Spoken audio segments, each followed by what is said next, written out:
دارالعلوم دیوبند کسی متعصب فرقے کا نام نہیں، نہ یہ کوئی سیاسی جماعت ہے، نہ کوئی ایسا گروہ یا جتھا ہے جو ہر حق اور ناحق میں ایک دوسرے کا ساتھ دینے کے لیے قائم کیا گیا ہو، اور نہ کوئی یہ بحث و مناظرے کی ٹیم ہے جو صرف کسی خاص فرقے کی تردید کے لیے معرض وجود میں آئی ہو، بلکہ در حقیقت دارالعلوم دیوبند قرآن و سنت کی اس تعبیر کا نام ہے جو صحابہ کرام، تابعین عظام اور اسلاف امت کے ذریعے ہم تک پہنچی ہے۔ یہ اس علم کا نام ہے جو بزرگان دین نے پیٹ پر پتھر باندھ کر ہم تک پہنچایا ہے۔ یہ سیرت و کردار کی اس خوشبو کا نام ہے جو صحابہ و تابعین کی سیرتوں سے پھوٹی ہے۔ یہ اس جہد و عمل کا نام ہے جس کا سرا بدر و احد کے میدانوں تک پہنچتا ہے۔ یہ اس اخلاص و للہیت، تواضع و سادگی، تقوی و طہارت اور حق گوئی و بے باکی کا نام ہے جو تاریخ اسلام کے ہر دور میں علماء حق کا طغرِ امتیاز رہی ہے۔ پچھلی صدی میں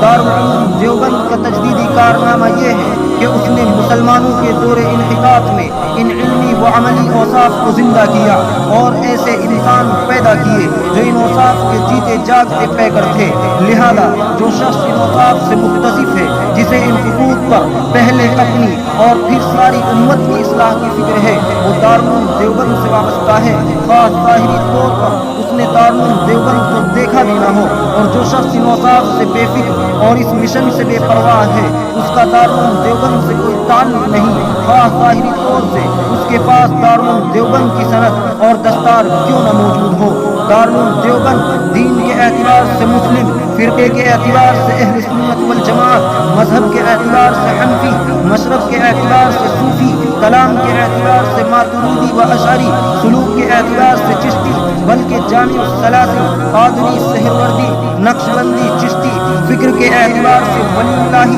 اصول کے اعتبار سے قاسمی، فروع کے اعتبار سے رشیدی اور نسبت کے اعتبار سے دیوبندی ہے۔ اللہ